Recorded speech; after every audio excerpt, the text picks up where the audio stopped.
हाटे मारते नीलकू समंदर का इंसान और आबी हयात की जिंदगी में अहम किरदार है।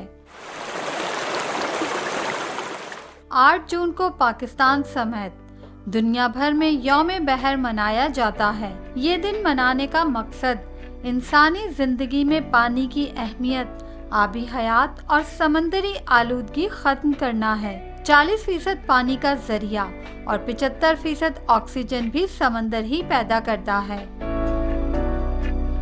पाकिस्तान का साहिल समंदर 1050 किलोमीटर पर फैला हुआ है और हर साल समंदर से हासिल होने वाली करोड़ों रुपए की आबी अशिया बैरूने मुमालिक फरोख्त की जाती है। इसके अलावा 40 लाख से जायद अफराद माहीगीरी के पेशे से मुंसलिक हैं। कराची के साहिल पर नालों का गंदा पानी समंदर में फेंका जा रहा है, जिसके बाइस आबी हयात को खतरात के साथ समंदरी आलूदगी में भी इजाफा हो रहा है।